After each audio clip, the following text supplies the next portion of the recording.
'82, I was 17, my old man was 55.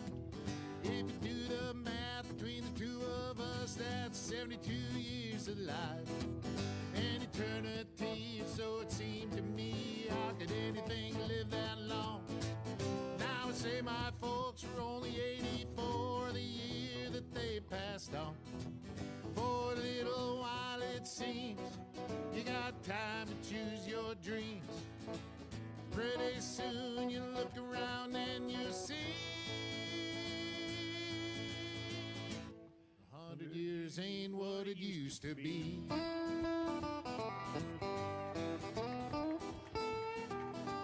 And my grandpa Roy, when he was a boy in 1904, he was taught by men who fought in the actual Civil War. And only 8 decades passed and my high school class put the tassels on the other side. Started on our way full of naivete on the great American ride. The months and years slide past, each more quickly than the last. Pretty soon you look around and you'll see 100 years ain't what it used to be. Oh, Johnny! Oh, yeah.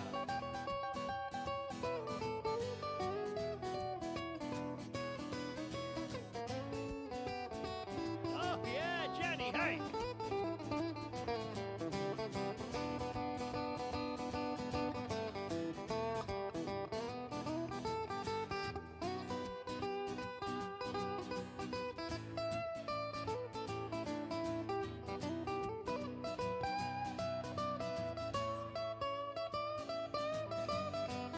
Oh, yeah! He did the guitar face. Ibuprofen's under buy again in my online shopping cart. Every week I learn of something else I should be doing for my heart. If I use the wrong pillow, I might have trouble getting out of bed. My hair grows in my ears and nose now more than on my head. As a kid, to me, ancient history was something like World War I. But I arrived close to that time than this year as I sing this song. And I'm starting to find I can wrap my mind around life is brief and dear. I can hardly believe my baby girl's turned 26 this year. Oh, a little while it seems you got time to choose your dreams. Pretty soon you look around and you'll see everybody 100 years ain't what it used to be.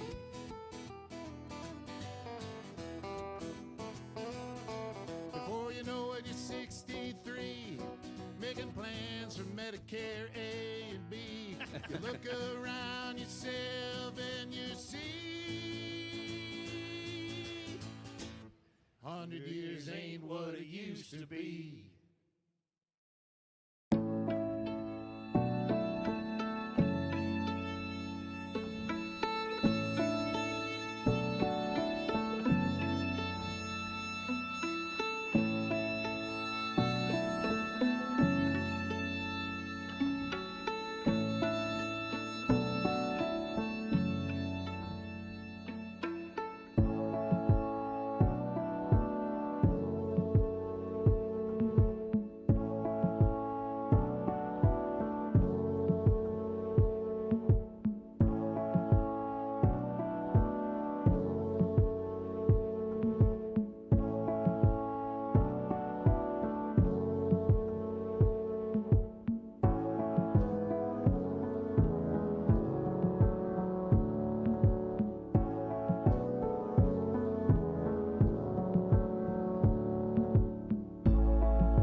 Turns. Joe, Yeah. I am rolling. Josh Arnold, investment consultant, brings you Garage Logic Podcast number 1594, August 8, 2025. 96 degrees was the record high on this day on 3 occasions.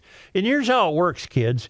1894, 96. 1914, 96. And as recently as 2010, 96. See how it goes there? It just flops around and goes up and down. Swings up. And it was chilly as 47 degrees on the morning of August 8th, 1888. Call Josh Arnold at 952-925-5608 for a free 48-minute consultation.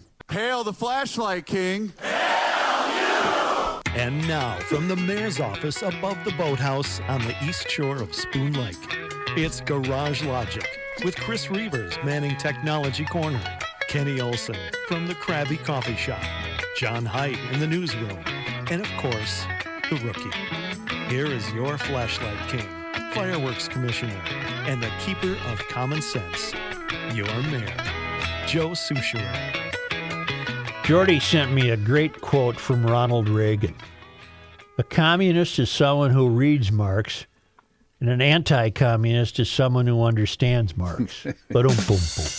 I happen to agree with that. Did you see the other email Jordy sent? And I don't know if it was in reaction to our discussion with Dan Pilla yesterday, that there are conversations being had about reintroducing the $500 bill. Did you read that piece? I did not.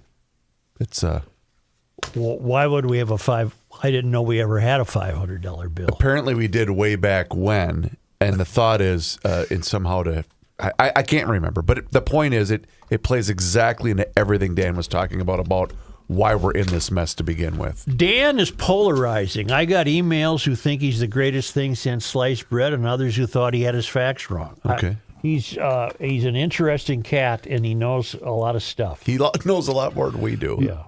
May I interject one thing about the $500 bill? Because I saw this the other day. That actually is a bill being introduced by Paul Gosar, the, let's call him eccentric or crazy congressman. And he wants to introduce the $500 bill because he wants to put Donald Trump's picture on it. So that's the story there. Hold on, I got you.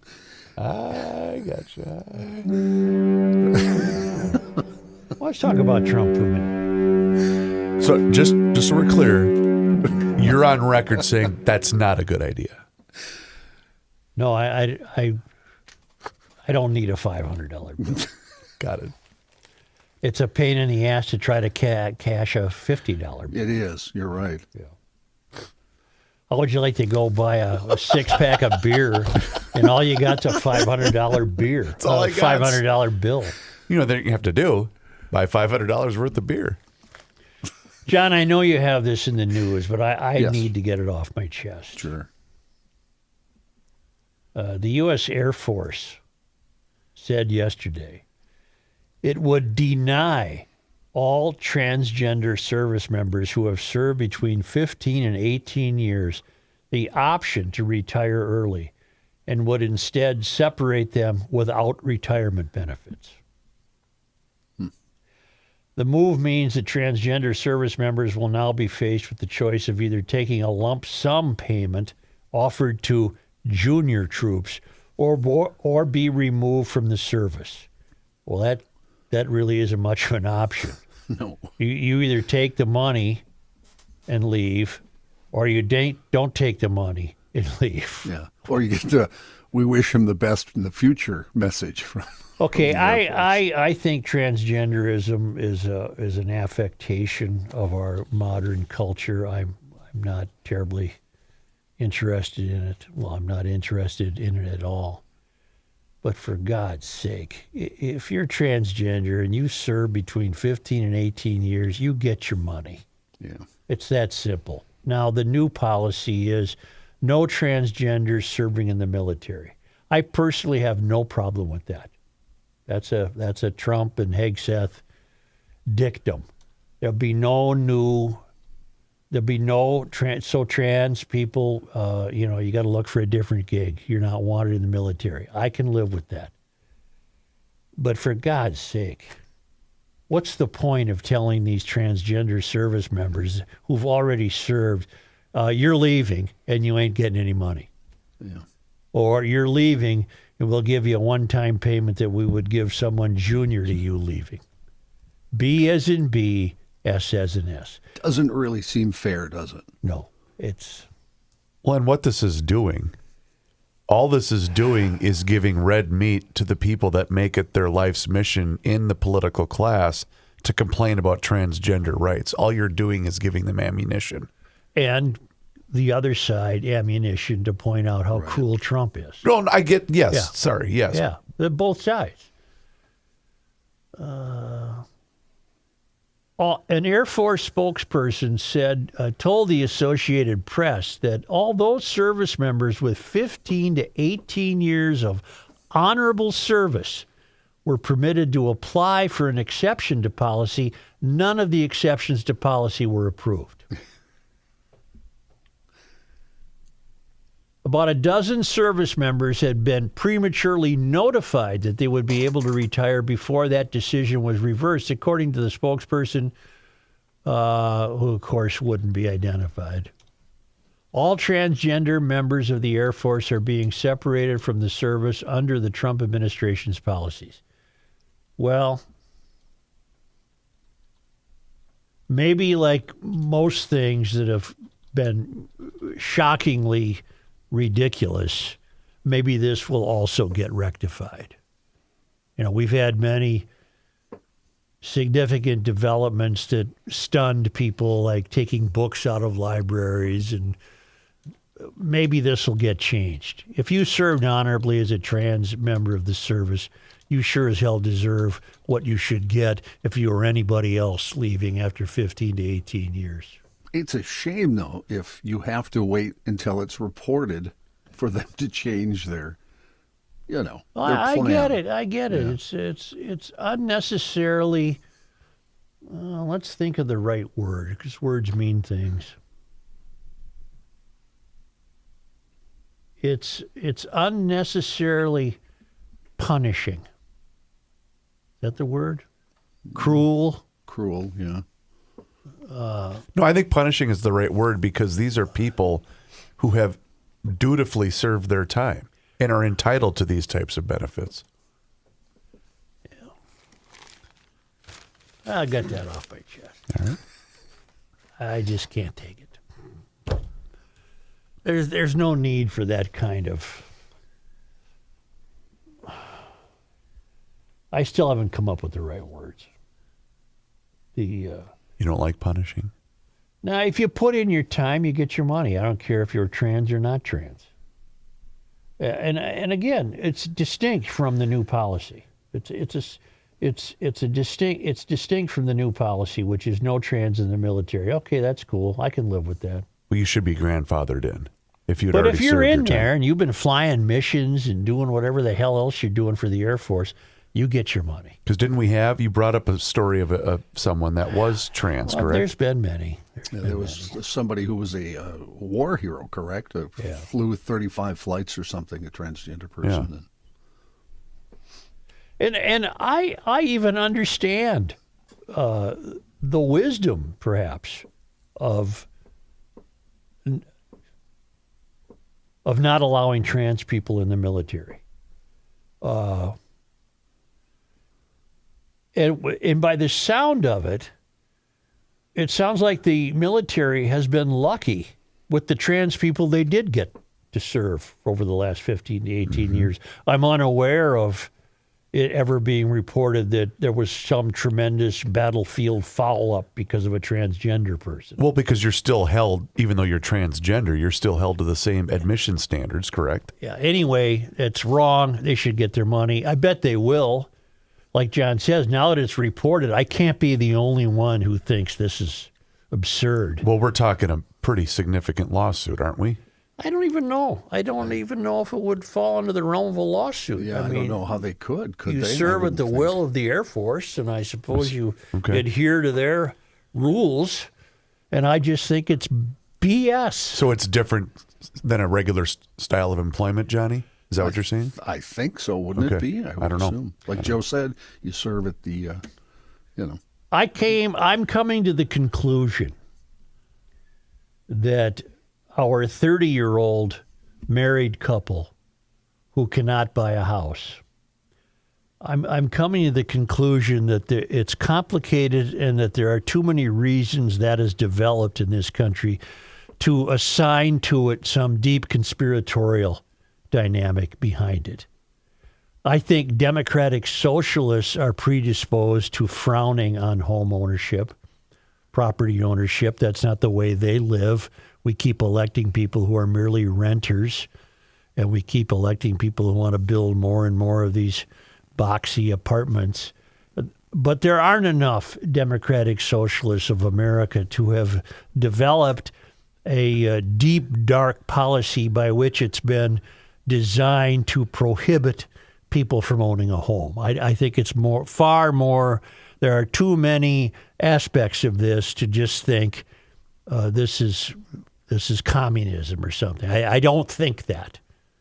Now I have a variety of emails that I've been saving because it's a fascinating topic. Just the statistic alone is fascinating.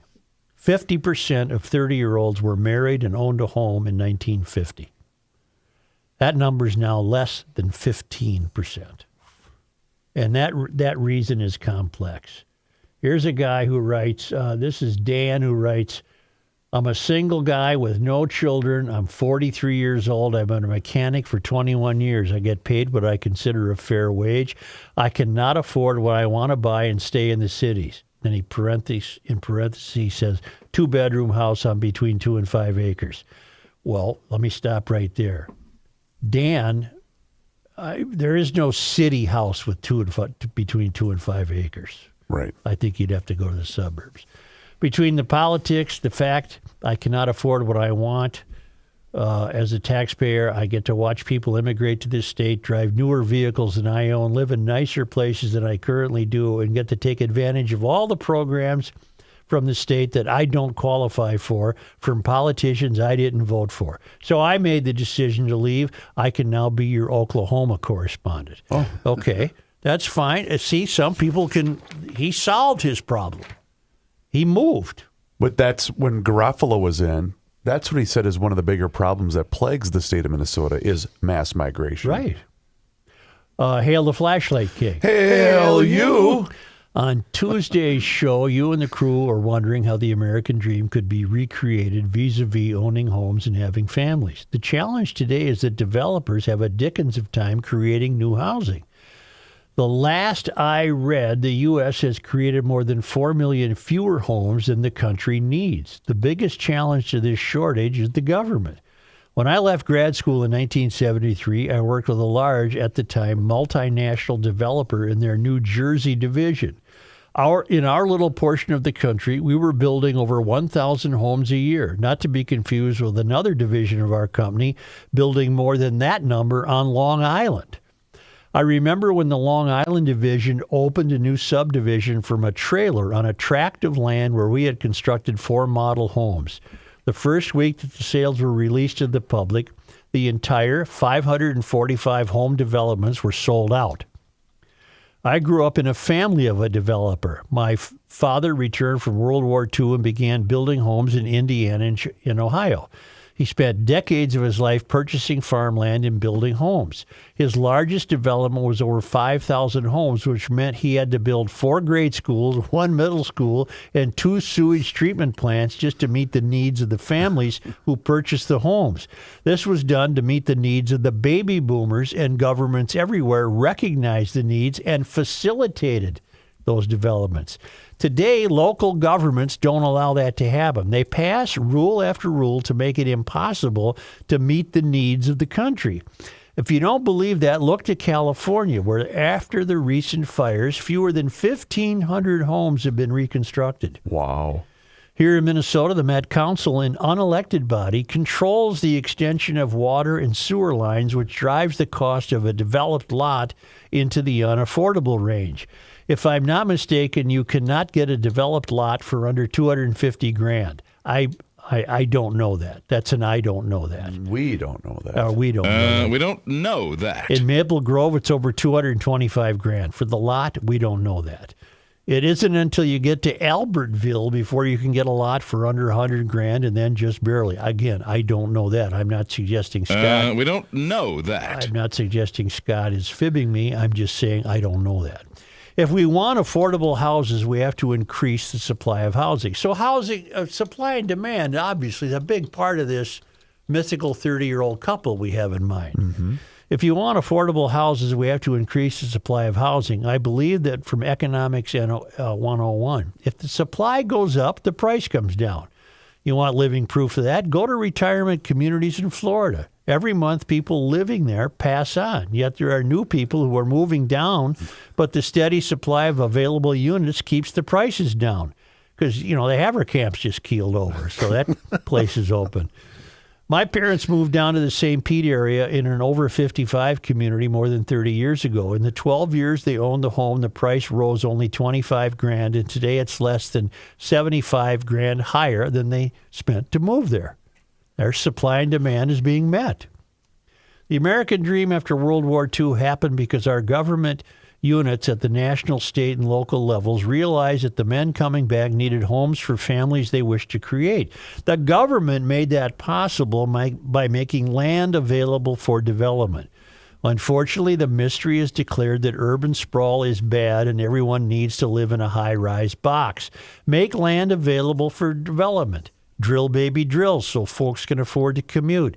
Build lanes for them to commute on. The same things that made the 50s, 60s, and 70s work will work again if the government gets out of the way. There's so much of this email I agree with. But I'm not sold yet on the idea that we're the victims of a specific plan to deny homeownership. I'm not sold on that. There's no doubt in my mind that we elect people who aren't making it any easier. For sure. Yeah. No, for sure. I don't know if where I live in this general area we drive around a lot, there's a ton of new housing projects going up all the time. So I'm sure, I don't doubt this guy's thing that we're short of houses. But for instance, I was just out in Maple Grove 2-3 days ago. Huge thing off Maple Grove Parkway where they have cleared as far as the eye can see, and they're building a whole new, I'm sure there's going to be 60 houses up there by the time I drive back there. I think the vast majority of the people that are in the position of home buying, they're in a holding pattern because they don't want to commit to a 7 to 8% interest rate. That's what's holding everything up right now. It's not the lack of housing. Again, multifaceted things go into this. But that ties dilemma. into the government is what I was trying to get to, because of the infighting between the Federal Reserve and the president. Hail the flashlight king. Hail you! I thought I would tell you I bought my place near Wadena for less than $180,000. I have a 3-bedroom, 2-bath house, a 20 by 40 shop, 2-car garage, barn 80 by 200, hay shed, large enough corn crib converted to another shed, and a small 1-car garage on 17 acres. Okay, that's Jason. Jason, that's fine, but many of us are not in a position to live in Wadena. I mean, in theory, I could, because I could do the show from anywhere. You probably could. I could do it from Anguilla, where we're number one. Do you bet they have a post office up there in Wadena? I doubt it, the way the post office is going. Now, that's a great solution, but that's going to take a certain person to have that solution, right?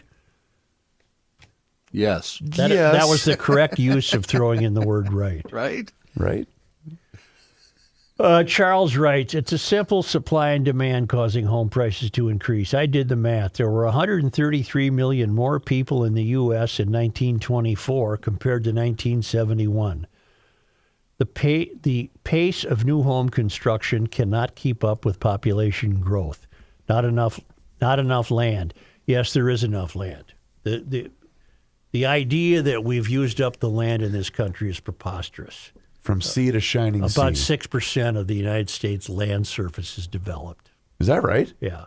Now, granted, you're not going to live in Yosemite and Yellowstone, but take a flight from here to L.A. and tell me we don't have any land. All right. Not enough land, too few home builders, the list goes on. Much of the recent population growth came from unchecked immigration during the Biden years. Those newcomers to this country need a place to live. Regards, Charles. Wow, it's even less than that, Joe. It's 5.74%. Holy cow. Of this country's landmass is developed. I did not know that was that low.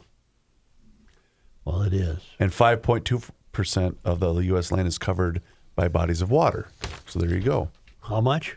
So 5.24% of the U.S. land is covered by bodies of water like ponds or pools and rivers. Pond would be good for you. And lakes. And then 5.74% is considered developed. That's crazy. All right. It's almost like identical. Well, when you're out there driving around this weekend looking for a home, be careful. And if you do get in a fender bender or, God forbid, something worse, you're going to need a law team on your side. That would be Bradshaw and Bryant personal injury attorneys. If you're like me and other people, you may not know what to do if you're ever injured in an accident, so you need a team, and that's Bradshaw and Bryant. Mike Bryant and his team will explain your rights and they'll represent you, and they'll get you through that tough time. Mike has been a recognized super lawyer for many years, recognized by Minnesota Law and Politics, which is the Bible on such matters. I hope you're never in an accident, but if you are, call Bradshaw and Bryant at 800-770-7008 or go to minnesotapersonalinjury.com. Your case evaluation will be absolutely free of charge. And Bradshaw and Bryant does not want you to be part of the problem. Don't text and drive or drive distracted. That's just common sense from Bradshaw and Bryant.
Yeah.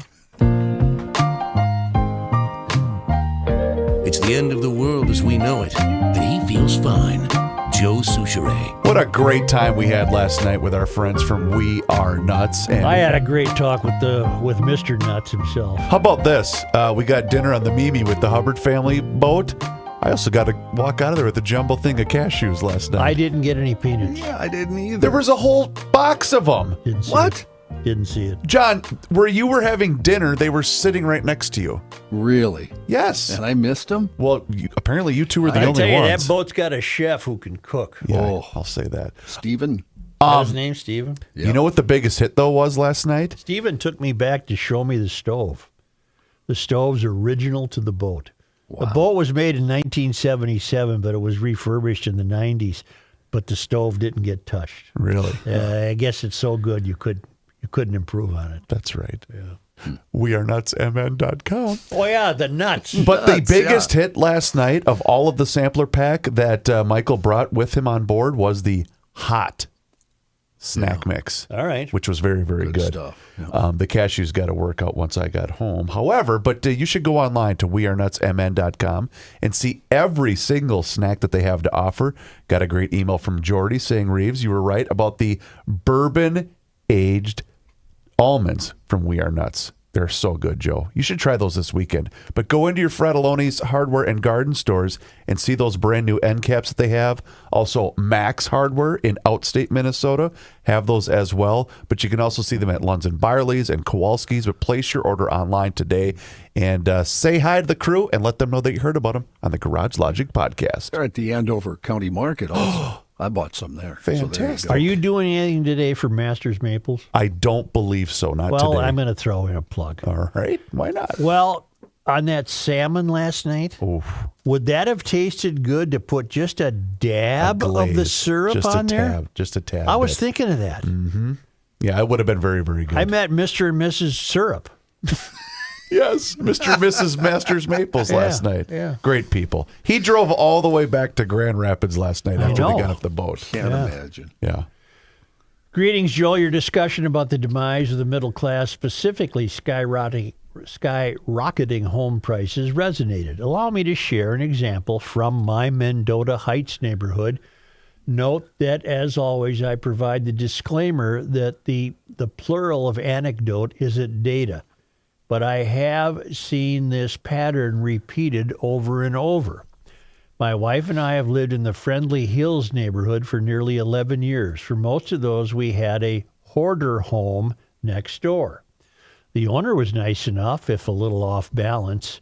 Her home was packed floor to rafters with junk, including toxic chemicals left over from her deceased husband's HVAC business. We learned that she was without running water the last couple years of her life. Upon her demise, a flipper bought her home for $250,000 cash. Let that sink in. The home I described above went for $250,000, likely sight unseen. The flipper gave the home a lick and a promise. We watched as a new roof was installed over rotted wood. Ancient shake shingles were power washed and hastily painted. A cosmetic makeover was given to the interior. The flipper then sold the home for more than $400,000 to a young couple. Not long after, we saw a handyman neighbor at the home. We asked why. He told us that a window spontaneously fell from its frame. Since they moved in, we have watched an endless parade of maintenance companies visiting the home for various issues.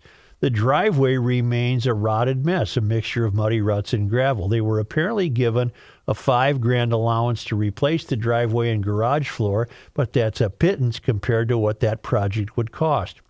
In a normal world, that home would have cost maybe $100,000 and the owners could have fixed it up over time. But how does someone turn down a cash offer of $250,000 for a trash heap?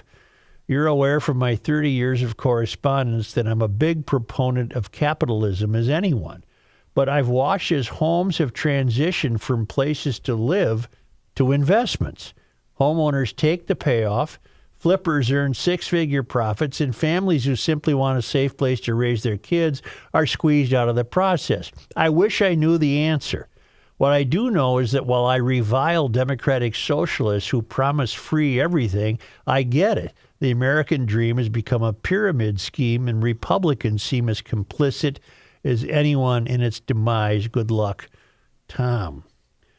As I said, our mythical 30-year-old couple, they're facing a myriad of complications here. This would be one of them.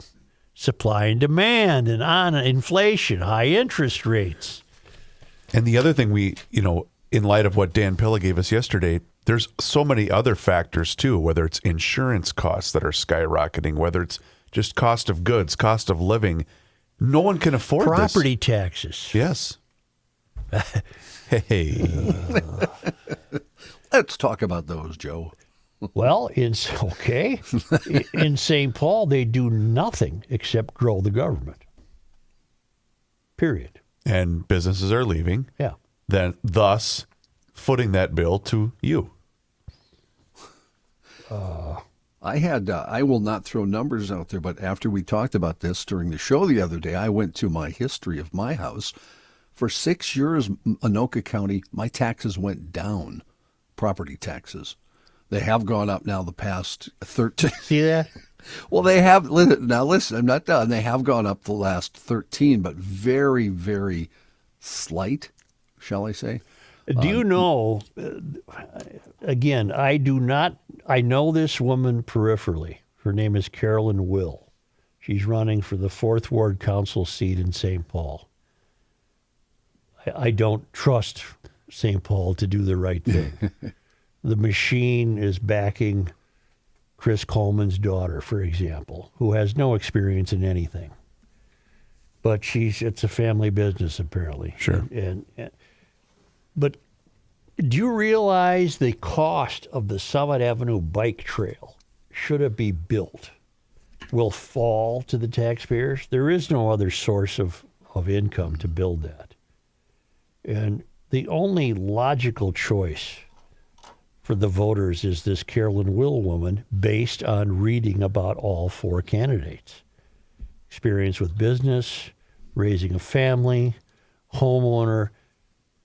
She would be totally unlike the rest of the city council members in that she would bring to the table a voice of reason that is not there. It's just not there. And St. Paul voters, I don't know why I hope you can see that. Maybe you can. Can I now turn to one of my favorite new emailers? Oh, I was just going to introduce something that Mike Fredoloni brought up yesterday that I don't know if you guys were aware of, because I certainly was not. And John, I don't know if you had this in your news, but you saw the Metro Transit news. No. I mean, you say that to me, there's so much transit news. That's true. What are you referring to? Well, they announced 3 days ago that they are, in fact, going to end service of the North Star train line in January. Yeah, I knew that was coming. Oh, we did already know that? Yeah. Oh, okay. Yeah. Yep. I'm sorry. I apologize if you're offended. But it just goes to show you, everyone said this was a horrible idea. They went through with it anyway. Light rail's a horrible idea. And we're still plowing through down to Eden Prairie. It's just a horrible idea. Krista from Western Maryland, I love reading her emails because she really puts a lot of thought into them. Well, many of our emailers do. Hail the Flashlight King. Hail you! On any given day, the viewing opportunities for me to watch your show vary greatly. I often listen for a few minutes, have to stop, then pick it up again later. This was the case on Tuesday, August 5. As always, I tried to tune in to the YouTube stream and was able to hear a few minutes of your discussion about the destruction of the middle class. I was forced to turn it off, but thought about it at length. Additionally, I thought about what had transpired in my lifetime. She's 54. In my state, in my county, in my small town, and in my home. Granted, it may not align specifically with others' experiences or with the experiences of the 5 of you, but I'd like to offer some thoughts. What stood out to me was the moment Kenny asked who and why, when did this start? When I tuned in via the console later in the evening, my mind was racing. Between viewings, I started to collate my own memories focused on the economic and social changes that I've personally experienced. I also spoke to my husband as well as my 80-year-old mom about our community. For purposes of providing context, I'll mention that in the early 70s, my parents purchased their home in a wonderful neighborhood within walking distance to St. Michael's Church and School, as well as several corner stores and a community playground. The house, which had 2 small bedrooms, 1 bath, and a large backyard, was purchased for $9,000. Wow. At the time, women were still staying home with their kids, serving as the sole homemaker. My dad had gotten a job with benefits at the local cable company and played in a band on weekends for extra money. How about that, John? The house, when sold by my parents in 1983, garnered 5 times what my parents paid for it only 11 years prior. I believe that this was a representation of much of the area that I grew up in. Many of my friends' moms were homemakers with their dads working full time. For the most part, the good jobs were those that offered benefits and vacation time. The friends of mine who I believed were rich, those who were able to go on vacations, wear tennis shoes that weren't purchased from a bin at the grocery store, and were allowed to more than one new pair of corduroys before the beginning of the school year, and could afford to go to the Catholic high school after Catholic grade school, were really just upper middle class. Typically, their dads worked at the local university or the Kelly Springfield Tire Company, which was one town away. I remember just a few years later, when I was about 14, the absolute devastation when I arrived at school only to find other students crying, talk about leaving the area as the Kelly Springfield Tire Company was leaving town. I'm familiar with that tire company. There was no warning and no consolation. The workers could move to other sites in other states or look for work elsewhere. Thinking about it now, I understand that we didn't see the big picture. We didn't realize that this was just the beginning of what would continue for decades. The county government appeared to be working against the people. Since the early 90s, we have lost everything that kept our little corner of the world going. I look around, there are no grocery store chains, no Sears and Roebuck, no J.C. Penney, no downtown movie theaters, no hometown hardware stores. That's a crime. And no large employers. Our local university has slowly whittled down its employees as attendance numbers have dwindled. In order to have dinner at a popular restaurant chain, we have to drive at least an hour and a half. We have no Texas Roadhouse, no Olive Garden, no Chili's, no Pizza Hut, no Hardee's. We've lost our fraternal organizations like the Eagles, the VFW, and the Moose. We've managed to retain our American Legion and our Elks Lodge. Granted, we have a handful of pizza shops and a handful of liquor stores. We have at least 6 churches and 6 bars. What we don't have are enough jobs. Our children, if seeking the American dream, have little choice but to move away. 2 kids that I used to have are living a couple of hours away because the jobs are in those cities with the tallest buildings. That brings me to another point. You discussed at length the 30-year-olds who are no longer part of the home-owning crowd. I would proffer that this is not always the choice or the fault of the 30-year-old. My 30-year-old doesn't want to be a renter. My 28-year-old doesn't want to be a renter, but neither is left with any real choice. They have worked since they were 16. One went to college, one did not. They paid for their vehicles, their car insurance, as well as their expenses. They are, if measured by our old standards, successful, productive members of society. One works for the federal government, the other is married to an active duty service member.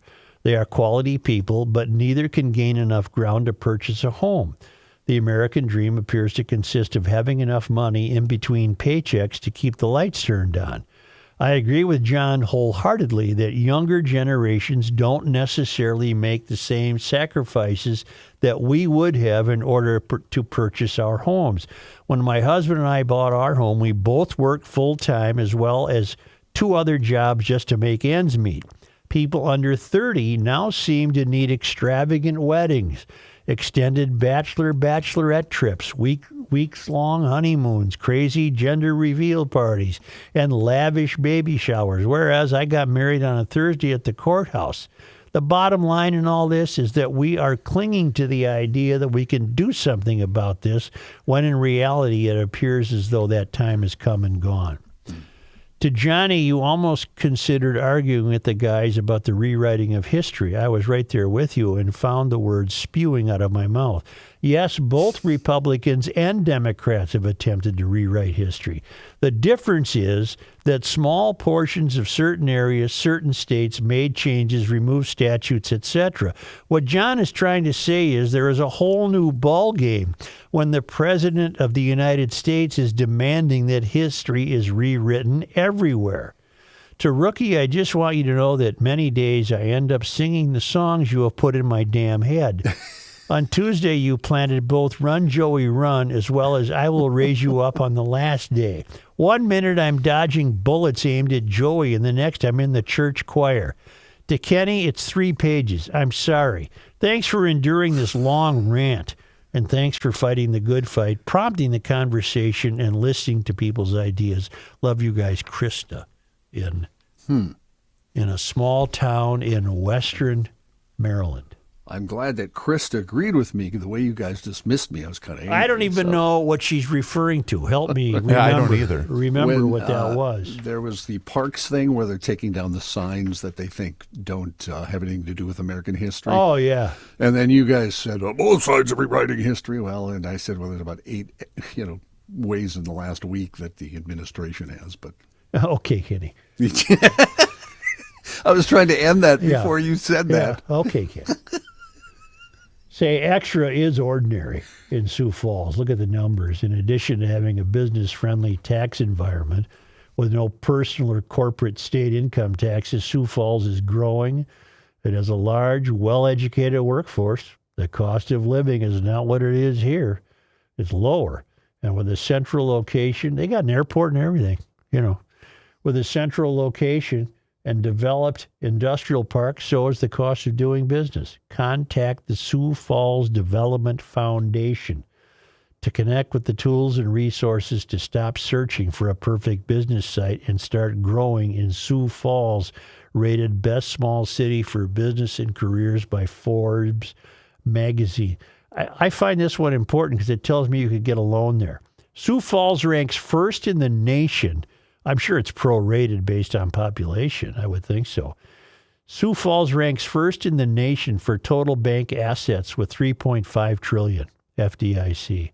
Doesn't that sound intriguing? No inheritance tax, no limits to what your business can achieve. Find out everything you need to know at SiouxFallsDevelopment.com.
The earth is not your mother. The Joe Souchere Show. Speaking of water, Yes. see what I did there? Hofferman Water and Connecticut, they are here to help solve all of your water needs. They have done that with me in not one but two separate homes, and they do make an amazing difference in the quality of your water. And right now, it's fair season, and Hofferman Water and Connecticut are all over the place. They've already been to the Rice County Fair, the Scott County Fair, the Sibley County Fair, and this weekend, that's right, head on over to Farmington and see them at the Dakota County Fair. They'll also be at the Carver County Fair next weekend. But it's a really good time for you to stop in, say hi to the crew, and they're raffling off a free water softener for people that connect with them at the county fairs. And they also have a great deal going on to upgrade to a new Premier Series water softener. It's their top-of-the-line water softener, by the way. And you're also going to get a free reverse osmosis system. So stop by the county fair booths, or you can give them a call directly and talk with their certified water treatment experts that are on the staff and that are also on sale right now. 612-895-2440, or also visit their website, which is hoffermanwater.com. Either way, you can get that appointment scheduled and have them come up for that free water analysis. Once again, 612-895-2440, or visit hoffermanwater.com. Hofferman Water has been proudly serving the state of Minnesota for over 50 years. Please do me a favor and mention that you heard about them on the Garage Logic podcast. Here's John Haidt. Thank you, Joe. This news brought to you by North American Banking Company. A woman who was allegedly on her phone when she severely injured a state trooper in a southwestern Minnesota crash earlier this year has now been officially charged. 63-year-old Teresa Ann Bear is facing one count of criminal vehicular operation.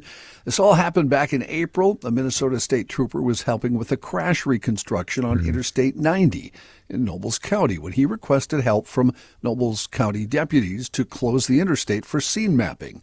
At about 4:33, the trooper heard that a squad car had been hit and responded to the scene. The trooper saw a Nobles County squad car with heavy rear-end damage and a Chevy Equinox with heavy front-end damage. The injured deputy, Logan Waldner, was being helped by ambulance staff and was airlifted to Sioux Falls Hospital for life-threatening injuries. Court records show that Waldner was sitting in his parked car on the side of the road at the time of the crash. The driver of the Equinox was identified as Bear, and she told officials she saw the squad car and said she kept braking but didn't get moved over in time. Bear told authorities that she saw the squad car, which she thought was conducting a traffic stop. She said she tried to change lanes, but she hit the squad car. She also said she wasn't using alcohol, drugs, or her phone at the time of the crash. A witness told officials, though, he was driving westbound on I-90 and said there were 4 cars in front of him. The first 3 took an exit ramp, but the 4th ran right into the squad car. Witness said he did not remember seeing any brake lights on that car. At a later date, law enforcement acquired info from a phone provider that Bear had been on her phone at the time of the crash. Court records show that in an interview, the woman Bear had been talking with on the phone said that while they were talking, she heard a loud noise and then Bear stopped responding. Analysis of the Equinox noted she was going 83 miles an hour right before the crash and only started to slow 1 second before impact. Waldner was diagnosed with a severe traumatic brain injury and suffered multiple strokes as well as hemorrhaging on the brain. Court records state that Waldner is no longer in a coma, but he remains in the hospital. Okay, stop right there. Yes. It's legal to talk on the phone if you're not holding the phone. Hands-free. Yep. That's correct. And according to the complaint, they are not sure at this point, unclear if she was physically holding her phone or on Bluetooth. Because how far back do you have to go before you have a car that doesn't have Bluetooth? True. Yeah, that's a good point. But I see people all the time, even in new cars, holding the phone up to their ear. So do I. And I'm wondering, why don't you plug your bleeping phone into the dash? It charges the phone while you're doing this, and you can still communicate. And then you don't touch the damn thing. Exactly. Joe, that's because there's too many people that don't give a damn. That's the problem. That's okay. With just the insane amount of construction we're dealing with. Yeah. It amazes me how many people don't let that bother them. I'm still going to text as I'm driving through this construction zone. 94 is the worst. Lock that broad up. Star Tribune reporting lawyers for former Senator Justin Eichhorn arguing in U.S. District Court that statements made by the U.S. Attorney's Office show he's only being federally prosecuted for allegedly soliciting a minor for sex because he was a politician. Magistrate Judge Shannon Elkins allowed Eichhorn's lawyer, Charles Hawkins, to pursue that line of questioning during testimony by a Bloomington Police Department officer and the FBI special agent currently in charge of Eichhorn's case. The judge did not make a ruling on another argument that Eichhorn's lawyers made, which is they need the identity of the undercover police officer who posted her photo in an online sex ad, to which Eichhorn responded. Hawkins said that Eichhorn told the undercover agent, quote, "You look in your 20s," after seeing her picture. Hawkins argued that they need to subpoena the officer so she can testify under oath about her age because it could show Eichhorn's belief was that she was in her 20s. However, the only thing that mattered, according to U.S. Attorney Daniel Barbier, is how Eichhorn in the messages claimed she might be 20, and she said 3 different times she was 17. Okay, not that I'm going to ever have to worry about this. Yeah? But what is 17 illegal? Yes, 18 is not. correct. All right, thank you. Don't worry about me. I'm invisible. Asking for a friend? Or? I'm invisible. Got it. No, but I mean, if this woman told this idiot that she's 17, he should have said, "See you later." 3 times. Yeah. Apparently, according to the... Right. Thank you. In 2019, Governor Walz set a goal for all Minnesotans to have access to broadband with download speeds of 100 megabits per second by 2026, which would allow 2 to 4 internet users per household. There's 4 months to go now, and experts say the goal isn't likely to be met. A lot of stakeholders say one of the reasons broadband internet access remains limited in Minnesota is because of federal dollars from the Broadband Equity, Access, and Deployment Program, otherwise known as BEAD. Those funds right now are being held up by the federal government. The program, which was created by the 2021 infrastructure bill, allocated more than $652 million to Minnesota out of $42 billion nationally. 4 years later, no money has been given to any state from that program. The program was delayed for the first few years because of inadequate mapping in several states and lengthy, challenging processes to determine undeserving areas. John, I'm throwing you a curveball. Yes, sir. Have you read anything about why Howard Stern will not have his contract renewed? Well, I read another story that said that's a rumor that probably or maybe isn't true. That's the thing. And the only reason that was given originally was that he would ask for too much money. Well, it wouldn't break my heart if he left the airways. I don't listen to him anyway. Yeah, I haven't heard Howard in a long time. Well, is this just strictly financial? I mean, they're paying him $1 bajillion. I guess he said he didn't want anybody who voted for Trump to listen to him. So, Sirius is saying, well, you just told half the country not to listen to you. The quote was, he said he hates Trump voters. That's what he said. Well, okay. Yeah. Close enough. Well, hey, words mean something. Yeah. I don't care one way or the other. I never was. I think he grew to be one hell of an interviewer. But getting there involved too much crap I didn't want to listen to. His music interviews actually turned really good the last few years. Yeah. Before they were just kind of real superficial, but when he's had music stars on, they've been very interesting. I don't think he's going to hurt for his next meal. No. Probably not. According to his spokesman, though, that's all. There's no truth to the story. But Howard is a spokesman. We'll see what happens, of course. See, I think if anybody ever calls me, I want to say, you have to talk to my spokesman. Who's that? It won't happen, but I'll just come out. You have to call Reavers, see what he says. For a small stipend, any of us will be your spokesman, Joe. Yeah. A Richfield man sentenced to 5 years in prison yesterday for fatally shooting a woman in December. 30-year-old Luke Joshua Kane pleaded guilty to 1 count of second-degree murder in May. Minneapolis police were called to a report of a woman being shot in a vehicle on December 6th. She was found near the 4500 block of Hiawatha Avenue with a gunshot wound to the back of her head, and she died at a hospital. Officers later spoke with Kane, who said he had called 911 after he reportedly saw several people who appeared to be stealing items from his van that was parked on the street. Kane told police he had confronted them and they got into a gray pickup and left the area. He did not mention having or firing a gun, according to court documents. Officers later spoke to Kane, who admitted he had a gun during the confrontation, reportedly told officers the group did not threaten or present any weapons toward him. He said he fired 2 shots at the truck as it drove away, and he had taken the gun up to his cabin in Aitkin. According to a criminal complaint, he decided it was, quote, best to get it out of there. Surveillance video obtained by police showed Kane rushing out of his home and yelling at the group before taking out his handgun. National and international news. Bloomberg reporting Washington and Moscow are aiming to reach a deal to halt the war in Ukraine that would lock in Russia's occupation of territory it seized during its military invasion. All of this according to people familiar with the matter. U.S. and Russian officials are working toward an agreement on territories for a planned summit meeting between Presidents Donald Trump and Vladimir Putin as early as next week. The U.S. is working to get buy-in from Ukraine, which at this point doesn't appear likely. Putin is demanding that Ukraine cede its entire eastern Donbas area to Russia, as well as Crimea, which his forces illegally annexed in 2014.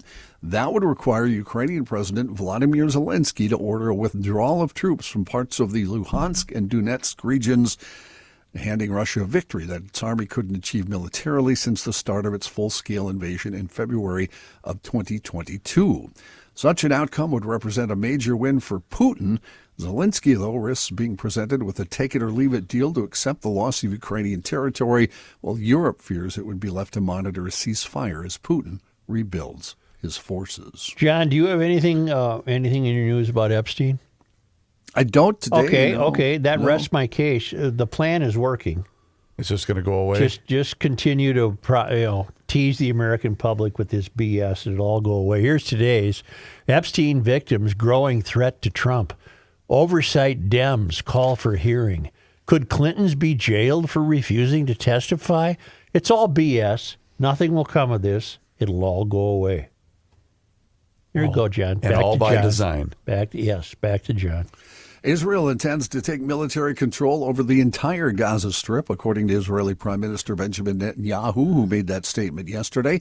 Netanyahu said Israel aims to eliminate Hamas and secure the area, but has no plans to permanently govern there. The country would instead seek to transfer authority to Arab forces. Netanyahu did not share any further details of that plan. You talked about this a bit earlier, Joe. I'll just re-mention it here. The U.S. Air Force said Thursday it would deny all transgender service members who have served between 15 and 18 years the option to retire early and would instead separate them without retirement benefits.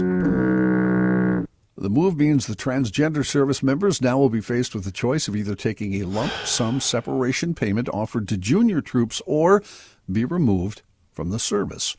An Air Force spokesperson told the Associated Press that, quote, although service members with 15 to 18 years of honorable service were permitted to apply for an exception to policy, none of the exceptions of policy were approved. It's an outrage. Pay them their money. They earned it. In the southern Chinese city of Foshan, officials are engaged in an all-out battle against chikungunya. Oh, no. What is that? A painful mosquito-borne viral disease that could spread across the country. Good. Chikungunya. You've maybe seen the pictures or the videos. Soldiers are wearing masks and fogging parks and streets with insecticide to try to get rid of the mosquito breeding sites. Why are you wearing a mask if it's a mosquito? Well, you're trying to In keep case it flies in your mouth? The stuff you're spraying. this insecticide. You're You're trying to spraying keep. the insecticide. Researchers have also introduced, I did not know these existed, giant elephant mosquitoes whose larvae prey Shut up. Yeah, they prey on the virus-carrying mosquitoes, so they go eat the larvae of the bad mosquitoes, and thousands of mosquito-eating fish have been released into city ponds. Mosquito-eating fish? How big are they? They want to get rid of these skeeters. Get some bats. Bats eat your skeeters. They do.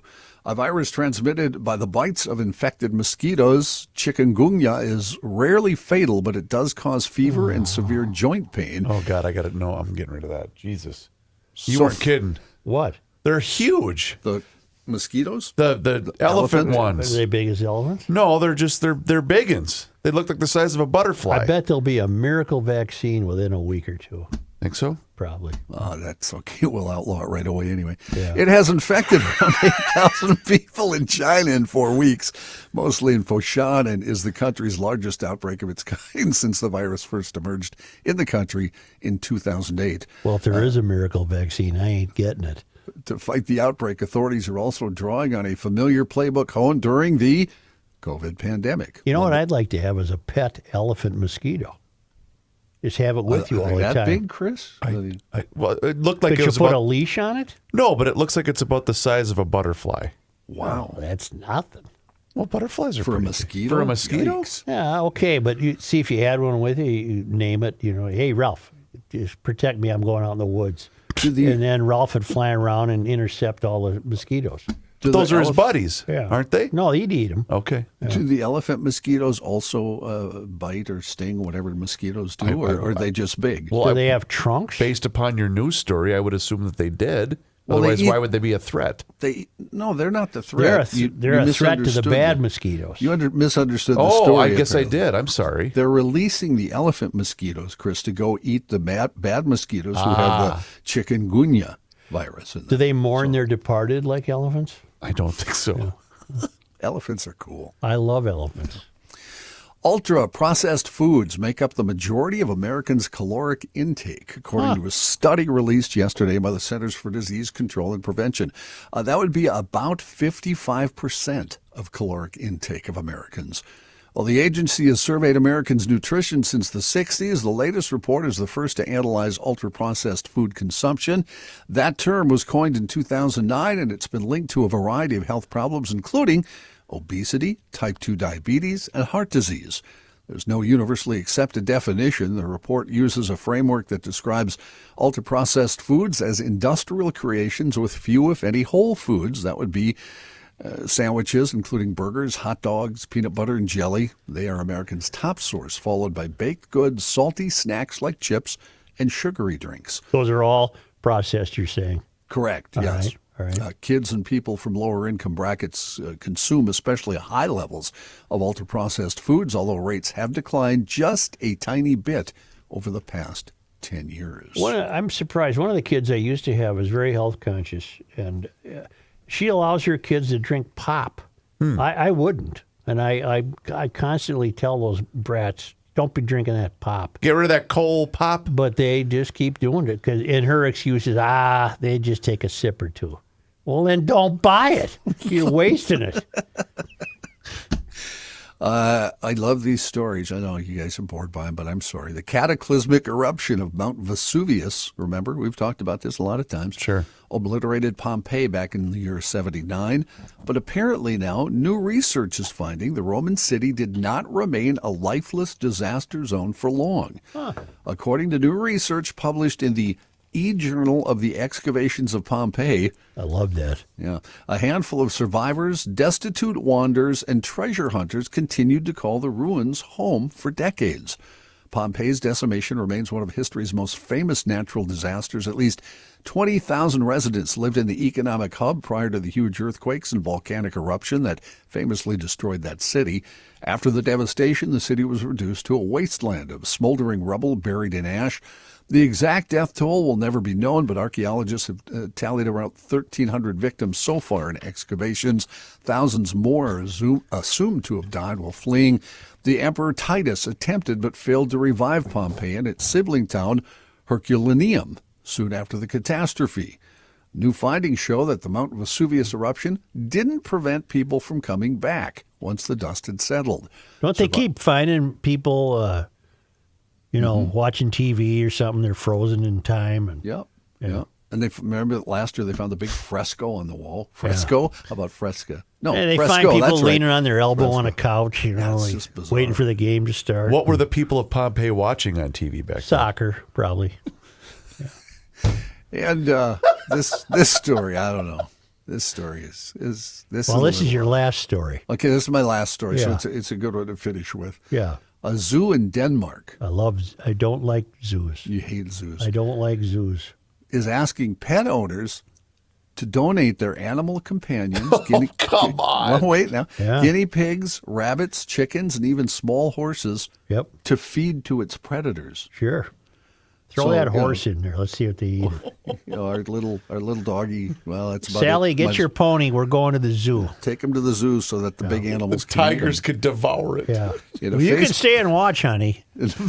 Oh, look how happy he is. In a Facebook post, the Aalborg Zoo noted it welcomed animals that, regardless of circumstance, might be nearing the end of their lives. Boy, I got a Siamese cat I'd like to get rid of. What'd you do with my rabbit, Mom? I don't know buried what him, happened to it. No, what'd you do with it? I took it to the zoo. These animals would be, quote, gently euthanized by trained employees and then used as food for the zoo's predators. No. See, that's wrong. Throw them in there live. Like they let the animals pretend they're actually getting them. Give him a fair shot. That's right. They do The have- rabbit escapes. He gets a new home. They do. It's like a game show. Yeah. The zoo does have many predators. They have European lynx there. They have lions. They have tigers. The donations would help the zoo mimic the natural food chain, according to the zoo. The post linked to the zoo's website, which described the process for donating horses as food. For horses, certain conditions have to be met, including the horse not having recently been treated for any illness. The zoo also accepts chickens, rabbits, and guinea pigs during weekdays. That's fantastic. Until I'm told otherwise, there's still a great sale taking place at EcoFun Motorsports in Forest Lake / Columbus. You know where it is. It's right on 97, immediately west of the Interstate 35. Take a few roundabouts and bing, bang, boom, there you are. EcoFun Motorsports this is the biggest personal watercraft sale of the year, because if you buy a new watercraft, a jet ski or wave runner, these are Yamahas, you're getting the free Triton aluminum trailer. I think those are made in Minnesota. They're a fantastic trailer. No extra cost for the trailer, no catch. You buy the wave runner or the jet ski, you're hauling it away on the trailer. The selection is still good. There's still summer left. Look at the forecast. You need a little financial flexibility. EcoFun has you covered with excellent financing options available on all units currently in stock. And don't forget, EcoFun is the electric bike capital of the world. Great scooter selection. I just got a new scooter this summer. Motorcycles, youth recreational gas-powered stuff. It's really fun. Helmets, apparel, side-by-sides, 4x4s, you name it. It's really the most fun store you'll ever attend. There's also an EcoFun in Burnsville on the Service Road of Life near County Road 42. But stop by, take a look. Maybe leave with a personal watercraft on a trailer that you're not going to be paying for. It's in Forest Lake / Columbus on 97, just west of 35, and in Burnsville on the Service Road of Life near County Road 42. And a really great website, ecofunmotorsports.com.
Hey, Pat.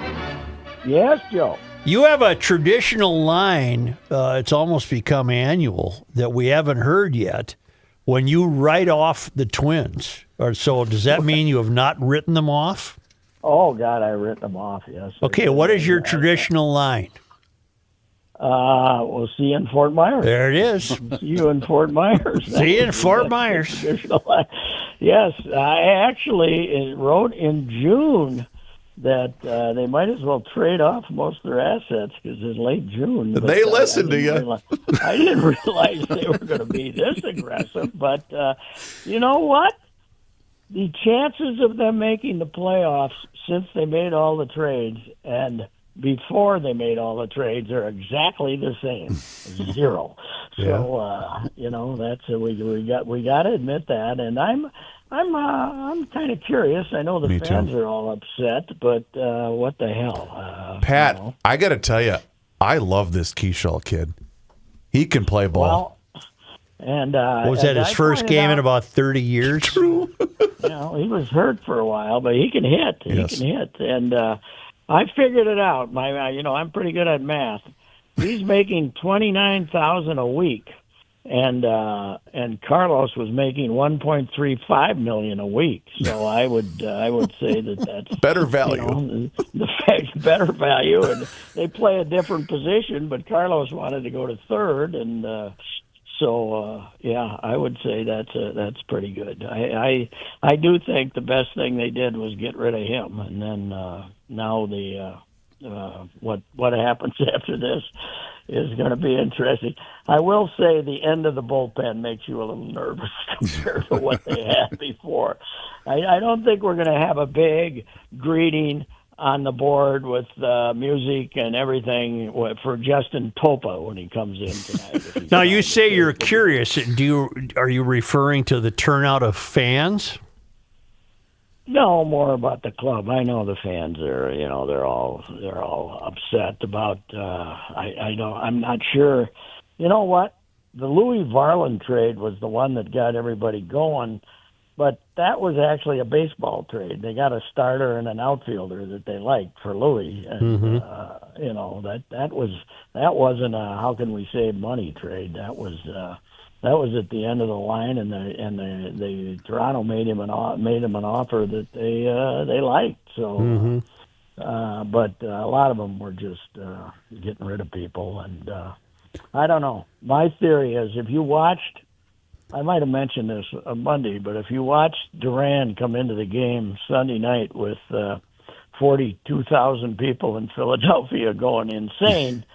You got to think he thought he died and gone to heaven. Yeah. Because they had the same greeting. They added a few things, and I don't know. They are going to end up this year with the worst attendance they've had in Target Field. Pat, speaking of your Toronto Blue Jays, did you see the record that they sent in Major League Baseball in their 3-game series with the Colorado Rockies? Yeah, the Rockies did bring in a pitcher for the last 8 runs, but they did score. They did score 45 runs in 3 games with 63 hits. So, holy mackerel. I think the Rockies have got some pitching problems, too. 63 hits. Go ahead. It's not all rarefied air there. you got to be throwing some balloons up there to give up 60. And they probably drew well. Well, I'm sure they did, yeah. Yeah, that's, what we need is more stupid fans. That's what we need. The Blue Jays had 63 hits, and as Pat mentioned, they held them to 45 runs, the most by a single team in a 3-game series in the modern era since 1901. And you know what baseball considers the modern era? 1901, which wasn't that modern. If that was modern, what the hell was 1890 like? Yes, right. That's true. But 1901, the modern era. Well, okay, that's when you. I'd move that up to about 1950, I think. Yeah, right. Maybe 60. That's when expansion started in 61. When we lower the mound? What year did we lower the mound?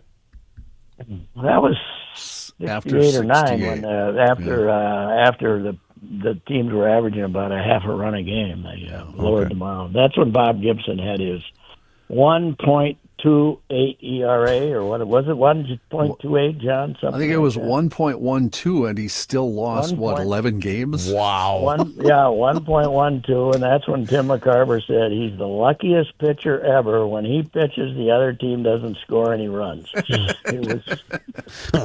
McCarver was the great quipster of all time. One of the best evenings of my life.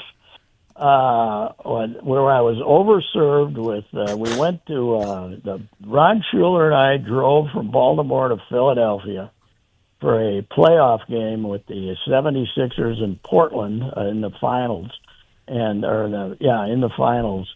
And then afterwards, we went to the bar, and we had McCarver and Carlton in there, and Carlton was actually telling stories, and McCarver was telling stories.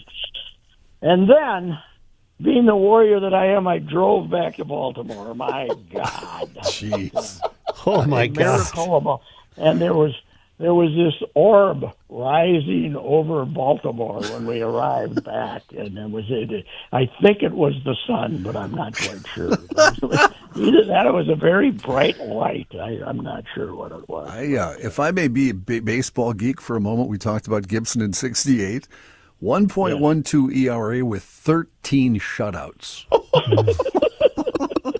Well, you got to have 13 shutouts to have a 1.12 ERA. My uncle taught McCarver in high school.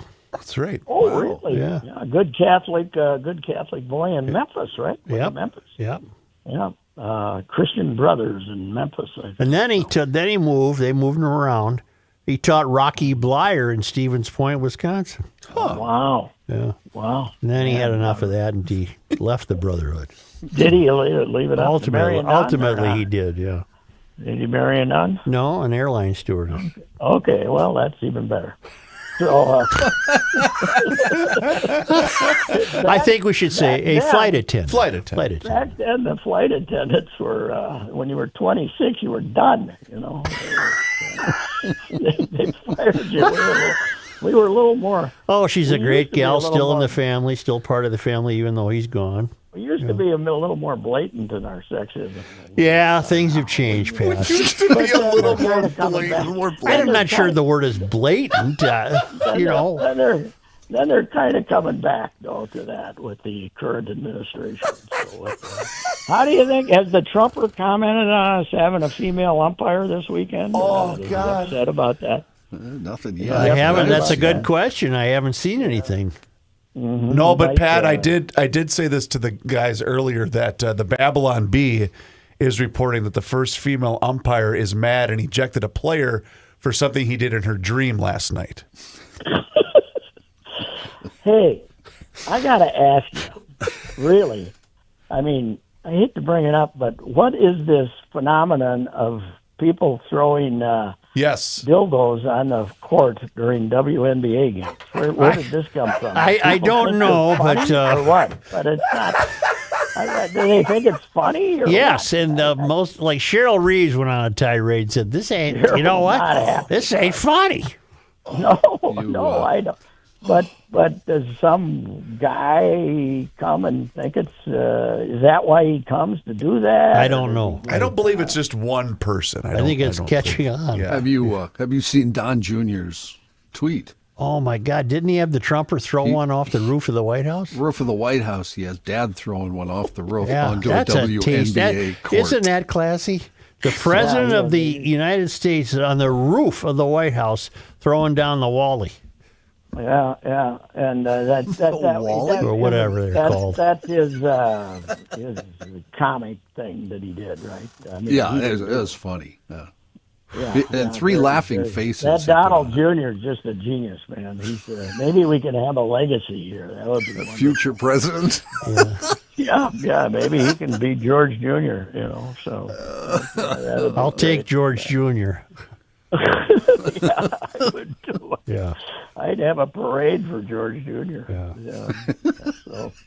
Well, Anyway, Pat, yeah, you're I'm going at the tilt, and hey, by the way, I was at the St. Cloud Rocks game last night, the end of the Northwoods League, and they were giving away thunder sticks, and people couldn't line up long enough to have it. What do you want a thunder stick for? You got to what make I want. noise. Yeah, but I mean, they were in a package, so they didn't even open them up. But you go home and you hit your kid in the head with one, or what do you? What do? are they? You celebrate. Remember the? They don't hurt you when you get hit with No, them. you No, bang them no, together. no. Yeah, and you bang them together and they make noise, but they didn't do that last night. Maybe they should give those away at the WNBA game. Yeah, that'd be better. That'd be good. That'd probably Can be I, better. because I am a geek, can I share one more Bob Gibson thing from 1968? Oh God, yes.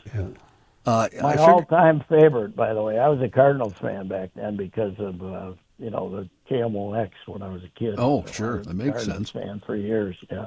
He pitched in 34 games that year and started all 34. Mm-hmm. Now, if you take 34 times 9, granted there might be an 8-inning game or two in there, an extra inning game. If you took 34 times 9, you'd get the number 306, so a possible 306 innings, sort of. He pitched 304 and 2/3 innings that year. Mother of God! He did, so he had an extras. There's an extras there or something. But Wow. I would think who was managing then? Red Shaney? Was Red Shaney? Keene, wasn't it Johnny Keene? Johnny Keene. I bet he didn't have the guts to even walk out to the mound with Gibson. Man. Or He never had to. I was going to say, he probably said, if I take him out, we're going to lose. I mean, we always talk about Sandy and the rest of them, but he's obviously top 5 all time. Oh, 34 starts, I said, and 28 complete games that year. And in the off season, a Harlem Globetrot. Well, I didn't know that. Oh yeah, great basketball. Creighton, right? Wasn't he a Creighton guy? I don't know. Creighton Also, in Omaha, also I a think he musician. He Really? played in a band. Him and I think it was McCarver and somebody else had a little combo they'd play. It was nothing special, but at least they could play instruments. Yeah, was Harry was still around in '68, right? He hadn't had his little difficulty with the wife of one of the more prominent members of the organization then. So Harry was an open book. I was talking to him one night, and he was talking about how he was sneaking into this hotel to meet a young woman, and he got hit by a car walking across the street.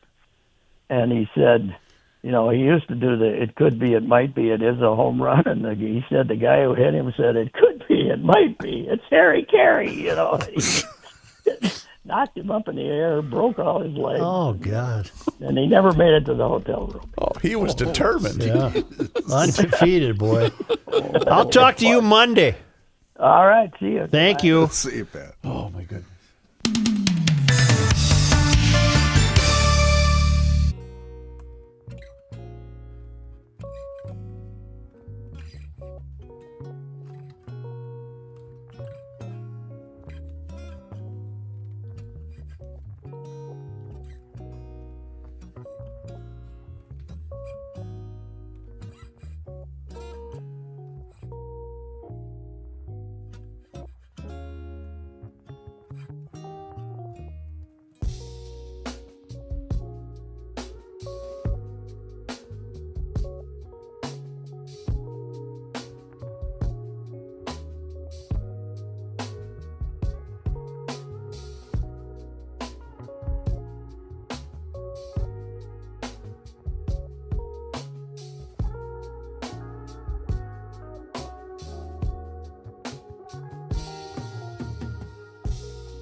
Today is Friday.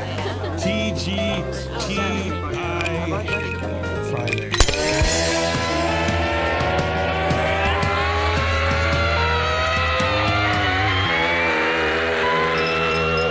It's the scramble! You know it is. It's also time for me to talk to you about my friends at North American Banking Company. 6 wonderful Twin Cities locations to serve you, whether it's Roseville, 50th in France, Hastings, Woodbury, Shoreview, and Maple Grove. In fact, when I was heading out to Stillwater yesterday, I drove right by the Roseville location. That's how god-awful traffic is at Highway 36 right now. It just said, no, when you're leaving the station, go up this way, go that way. Anyway, hi, how are you? They offer all of the services, Joe, as the other big national banks. It doesn't matter whether you're looking to buy a home, maybe finance a new home renovation project, or get that new car that you've been dreaming about. My friends at North American Banking Company are going to be able to help you out. They also offer great loan decisions right now for you families or for you business owners, and that'll help you solve problems quickly and also expand your business with confidence. And they offer all of the same online and mobile banking options as the other big national banks, but the key difference is you're going to get the unparalleled service of a community bank. So check them out online today. It's nabankco.com to learn more. It's banking done differently. North American Banking Company, member FDIC, is an equal housing lender. Joe? Only because they come to us all the way from Marloth Park in Mpumalanga Province, South Africa, from the Traveling Lymans. We didn't do squat on this day. On August 8th? The dog days must have set in. What's today? August 8th. Well, on this day, August 8th. in 1849, the Grand Master of the Masonic Lodge in Ohio, named Charles K. Smith, a founder of the Minnesota Historical Society, the master for the first Masonic Lodge in Minnesota. An organizational meeting was held on September 8 in the Central House on Bench Street in St. Paul. I could not tell you where Bench Street was. Probably gone now. Do you want me to look it up? No. Okay. On this day, August 8th. in 1857, organized baseball teams squared off for the first time in Minnesota sports history when members of the baseball club met on a field in Nininger. That's it. We don't know who played who. We don't know what the score was. Where's Nininger? Nininger, so I think it's probably up by St. Cloud. Nininger. Minnesota. It's got to be up that way, doesn't it? Nininger. It's still. No, it's over by Hastings. Yeah, it's down that way. Yeah. And on this day in sports disappointment history? Yeah, right by the river, Nininger Township. Well, where is it in relation to Hastings? It's straight east. Well, that'd be Wisconsin. Sorry, west. Okay. The other way. Real good there. Are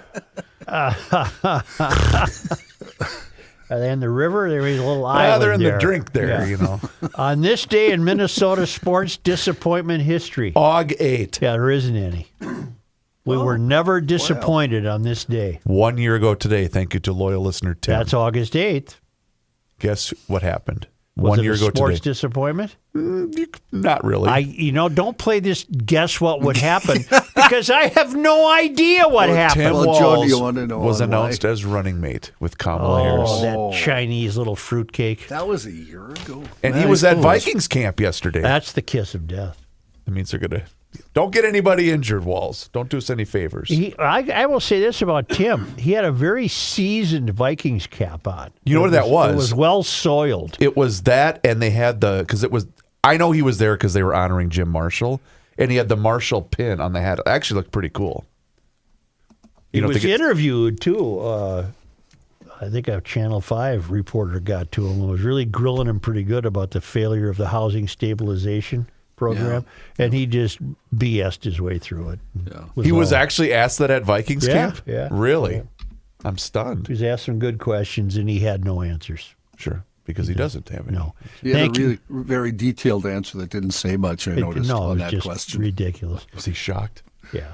Thank you so much. Oh, by the way, no, yeah, that's it. Thank you so much. No, go ahead. What do you got to say? Well, I'm not going to read it to you, but there's a very good piece in today's Star Tribune editorial pages by a guy named Julius Hernandez, who's a DFL political strategist, and he is very wisely pointing out the differences between Democrats and the Democratic Socialists. And he's a big fan of getting rid of these socialists because they're going to ruin the DFL. Really? Yeah. Okay. Yeah. Please do us a favor and subscribe to the Garage Logic YouTube channel. That's right. Garage Logic has a YouTube channel, and you can watch the show each and every single day, starting right around noon. And you can also see full segments, video shorts, behind-the-scenes footage, but it's all there for you. Just search Garage Logic on YouTube, and also follow us on all of our social media channels, which includes Facebook, Instagram, and Twitter. And sign up for the Daily Logician. That email comes right to your inbox each and every single day, and it includes the most recent episode of the podcast. Hey, have a nice weekend. Kind of big plans. They're none of your business.